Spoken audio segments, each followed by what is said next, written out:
நாளைக்கு 5 மணிக்கு 10 நிமிஷம் வீட்டு வாசல்லையோ எங்க இருந்தாலும், வேலையில இருந்தாலும் சரி, அங்க இருந்தாலும் சரி, இங்க இருந்தாலும் சரி, ஏன்னா ஒரு மதுரையில இருந்து எல்லாரும் கிளம்பி மெரினா வர முடியும். சென்னையில இருக்கிறவங்க கிளம்பி மதுரைக்கு போக முடியாது. திருச்சியில இருக்கிறவங்க கிளம்பி இதுக்கு வர முடியாது. நிறுத்துவான், போலீஸ் அரெஸ்ட் பண்ணுவான், கூட்டமா நீங்க வந்தீங்கன்னா அடிப்பான். எவன் கை வைக்க முடியும்? உங்க வீட்டு வாசல்ல நீங்க நின்னீங்கன்னா, நீங்க உங்க ஆபீஸ்ல வேலை செஞ்சுட்டு இருக்கீங்க, மீடியாவா இருங்க, 10 நிமிஷம் இறங்கி எனக்காக வாங்கினேன். எனக்காக வராதீங்கண்ணே, மண்ணுக்காக வாங்கினேன், நம்ம உணர்வுக்காக வாங்கினேன், நம்மளுடைய ஒற்றுமைக்காக வாங்கினேன். கெஞ்சி கேட்டுக்கிறேன், தயவு செஞ்சு இதை எல்லார்கிட்டையும் கொண்டு போய் சேர்த்து நாளைக்கு 5 மணிக்கு 10 நிமிஷம் வந்து நின்னு பாருங்க, நம்மளுடைய ஒற்றுமையை காட்டி பாருங்க.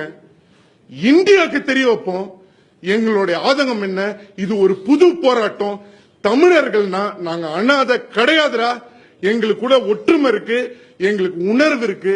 நாங்க ஜெயிப்போம், எந்த பிரச்சனை வந்தாலும் போராடுவோம் காட்டுறதுக்கு இது ஒரு பிகினிங்கா இருக்கட்டும். நன்றி, வணக்கம். ஏதாவது தப்பா பேசுறதுன்னா மன்னிச்சு.